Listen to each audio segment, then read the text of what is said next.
Yeah, I guess I am now. I was recording. Well, maybe we can splice it together. My kids can do that for me. But so I end up.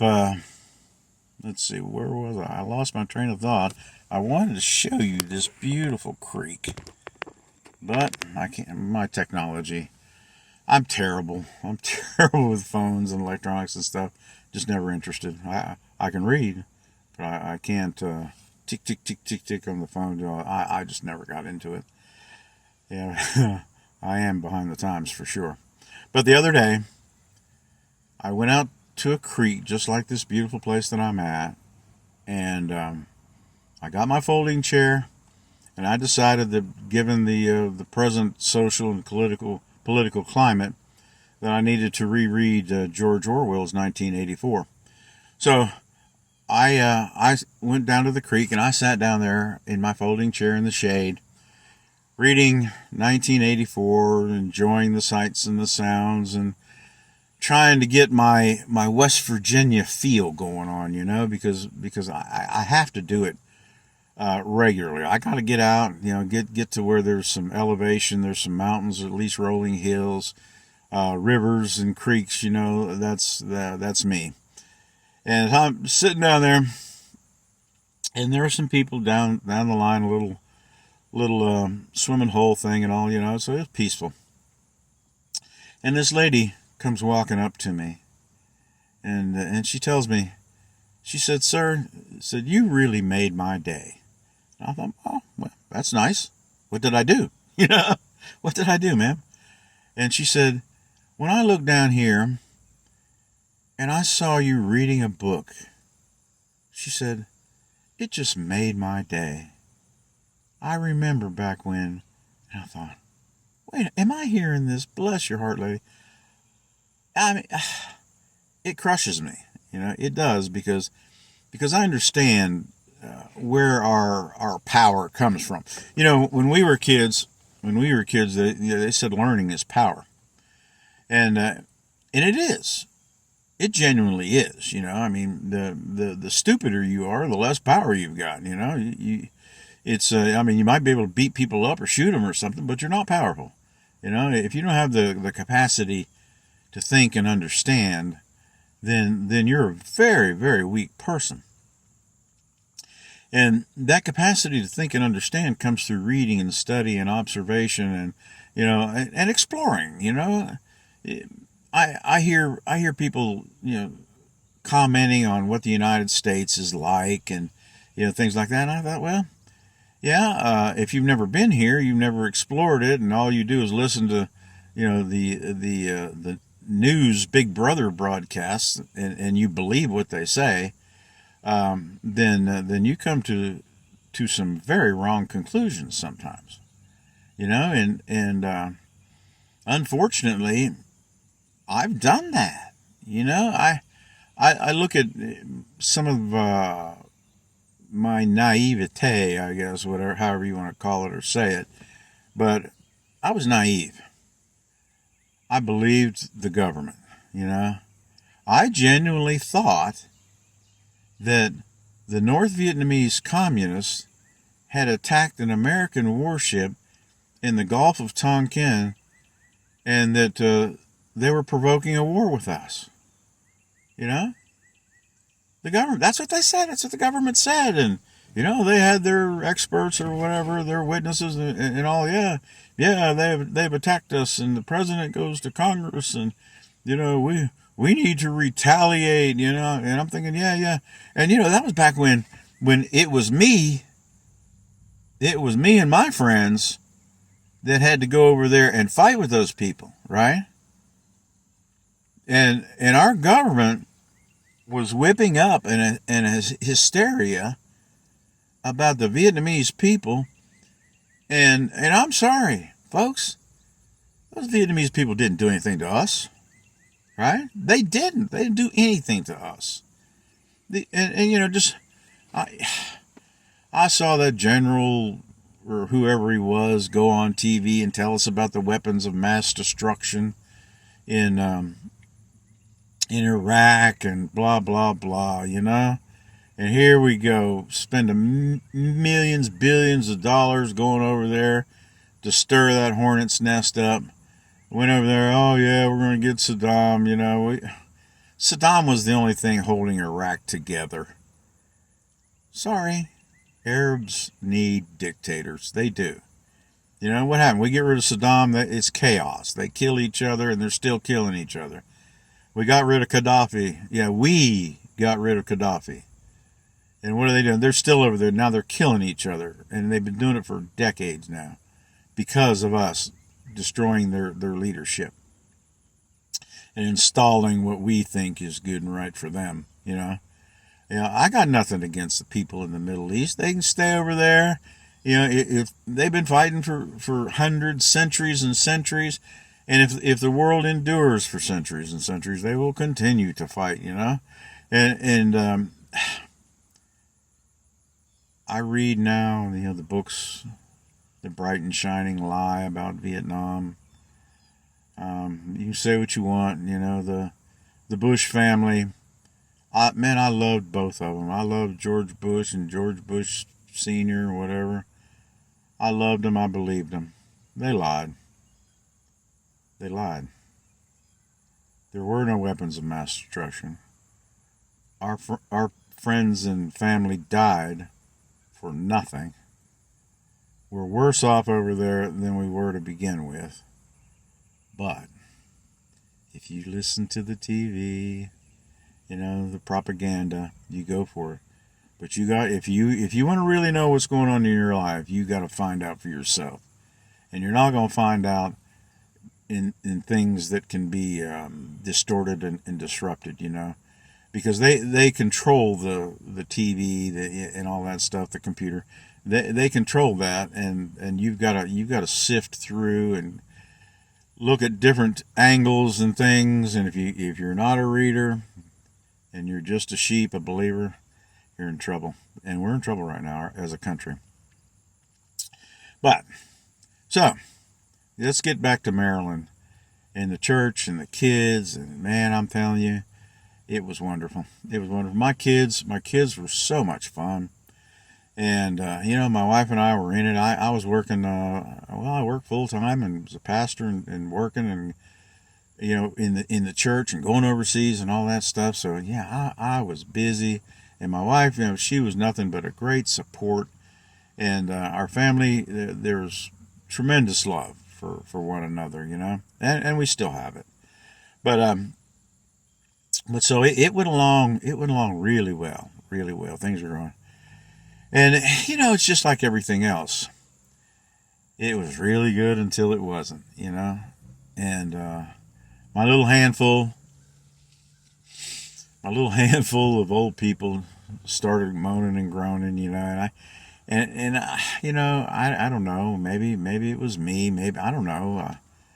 But they weren't interested in working. They weren't interested in spreading the gospel. They just wanted to come to church and sit around and sort of maybe boo-hoo a little bit and go back home, and nothing required, nothing ventured, nothing gained. But it wasn't going that way, and so they started fighting me. They started fighting me. Well, then we had a new family. The lady was our piano player, because they really didn't have a piano player when I got there, but we had a lady come, and she was a piano player. And then we had that family that moved from Virginia and all, and bam, the old folks rebelled. The family from Virginia wanted to go back to Virginia. They, that was where they were from, and her husband was stationed where we were, and she split up with him. She wanted to go back home to Virginia. Yeah, I understand. You got, 4 or 5 kids by yourself? Yeah. Get back where they know you. And then what happened? My piano player took off with some old guy, and she was gone. I mean, it disintegrated.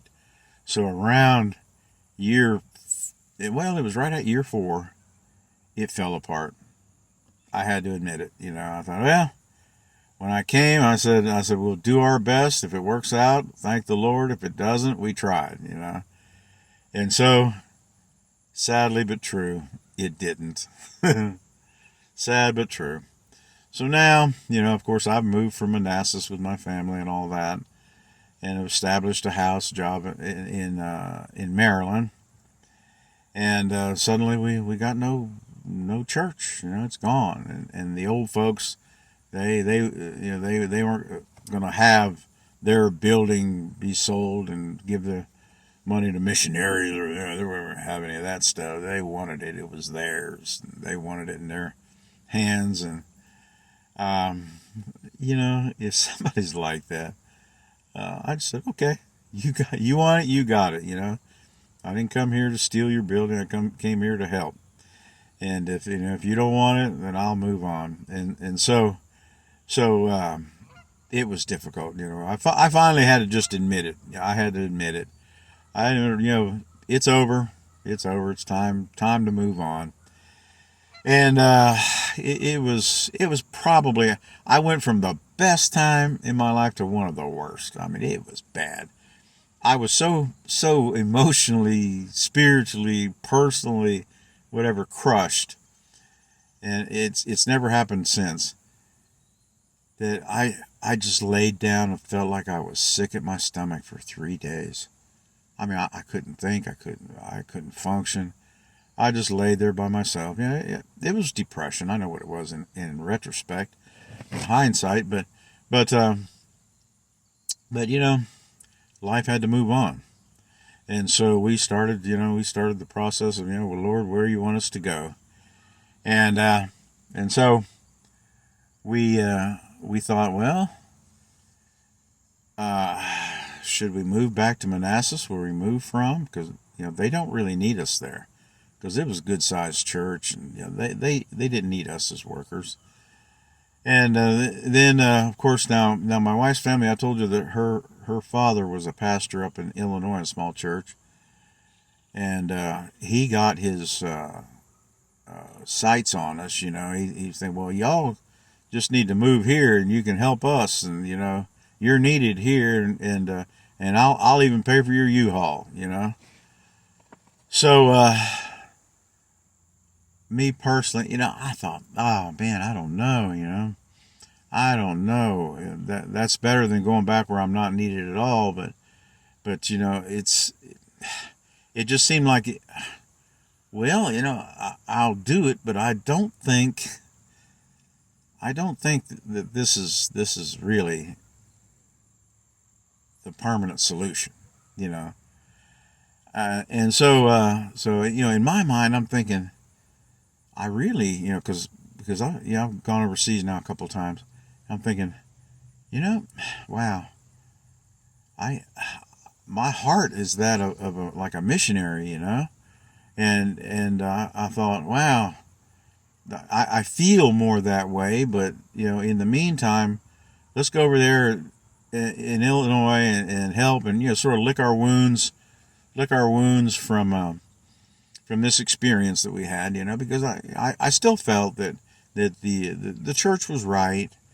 I felt that I'm doing the best that I can, even though trying and failing is I mean, everybody does it, and I've done it, and I'll do it again. I mean, if you're going to grow in life, you try and fail. And so I thought, well, it wasn't me that failed. I gave everything I had. I felt that I did. I sacrificed everything that I had for that group of people, But so, all right, we'll go lick our wounds, and that's what to end up doing. We packed it up. We were living in Aberdeen, Maryland, and we moved to the middle of the country to a little town called Mattoon, Illinois, and we stayed there for quite a while. I think Mattoon, Illinois was probably the longest that I lived in one particular location in my life. We stayed there for, it was like 12 or 14 years maybe. It was a while. Did it go as planned? No, not really. Not at all. Matter of fact, it sort of waylaid me, and I don't know whether to tell the story or not, because I don't know if it would benefit, I don't know. But I am about to sign off, I think. My mind, I think, oh, wow. I started this recalling, and my, there's so many great things, and then there's some struggles, and then, wow, I've always been the same. If I'm being a bad boy, I'm bad. And if I'm being a good boy, I'm good. I mean, I am, and I was just determined to live well, do right, and help people get what I got. And so once again comes out the U-Haul, and away I go to Flatlands, and it was a hard transition. It was hard. I'm a mountain man. We I've lived at or around mountains for all the time I can remember. And now I am dropped in the middle of a corn and soybean field that goes on, and all you see is the curvature of the earth. That's it. Man, when there's no corn and soybeans growing, you see nothing. Nothing but brown. You can see a grain elevator 10 miles away, and it just looks like it just stick it up like a thumb, 10 miles. And so the transition to the flatland never did happen. I lived there, and I tolerated it. That's all it was. I never felt like that I could ever really say that this is home, because it's just too flat. I just couldn't deal with it. We were driving, my wife and I were driving from Mattoon, Illinois to Champaign, Illinois. 45-minute drive, and I'm telling you, if you had the club on your steering wheel, you wouldn't have to take it off. It is just flat, straight, forever. And I looked over at my wife and I said, Carolyn, I don't think I'll ever get used to this. And she said, what? What are you talking about? And I waved my hand. I said, look at this. And she says, well, I don't see anything. And I said, exactly. There is nothing. Miles and miles, there is nothing. I thought, I don't know that I'll ever get used to this, and I never did. That's why, now I live in Alabama, in northern Alabama, and there's rolling hills and rivers and creeks. The only thing is, the people are different. They really are. Southern people and Appalachian coal mine, steel mill people, day and night different. They really are. Uh, are the differences good, bad, or indifferent? It sort of depends on who you are. It depends on who you are, what you think, and a lot depends on how you're raised. To some people, to a Southern person, I'll tell you this for certain. To a Southern person, a mountain person is probably crude, especially the women, and there is a marked difference. The women that I grew up with in Appalachia, in the coal camp, steel mills right on the Ohio River, the women that I grew up with were tough. They were tough. They would fight. They would cuss. They would speak their mind, right? They didn't fear man nor beast. I mean, seriously. That was the girls. And, they were still kind and gentle women. They were still great mothers and all that. But if you don't watch out, you tick one of them off, they'll break a beer bottle over your head. That's just how they are. And I know they're running around here in Alabama too, but I'm talking about across the board. My old girlfriends, my family. I mean, my sisters were that way. It's a little different now. The men. the Southern men, it was hard to get used to all these things you have to get accustomed to, And now I've tried to be profanity free, but I got to tell you, when I first got introduced to Southern men, and I heard one of them say he got mad at some other guy, and he says, well, "I'm gonna whoop your ass." And I looked at him and I thought, "What? What did you say?" I mean, in West Virginia, I never heard such a goings on. Somebody in West Virginia, I can't see old hillbilly saying, "Oh, I'm gonna whoop your ass." No, we didn't draw. We'd punch him in the face. How about this? I'm gonna whoop you before you whoop me. No, I mean, yeah. And I heard that the first time in the Air Force, and I mean, I laughed. I couldn't help it. I couldn't help it. But then, over time, I found out. Well, regardless of how you say it, if you mean it, you can get it done. And the Southern men are men. They are. They may talk different and all that. And of course, you go in a city in the South, North, or wherever, you got these metrosexuals with their man buns. Oh my, people crack me up. Yeah, and so on. I don't know. I'm trying to recall, because at least a year or so ago, I spent a year in West Virginia, and I don't remember hardly ever seeing a man bun. But you get into a city around here, and wow, the wussification. Big Brother's working on our culture and having an unfortunate amount of success, right? So, Southern men are still men. Southern women are still women. But Appalachia, I'm going to say hillbilly, Appalachian, West Virginia men and women are seemingly more manly and more womanly. Just my observation, Get in a room full of the two different peoples, and you'll be able to tell them apart almost immediately. Yeah, I mean, they're both good. They're both good people. American people are good people.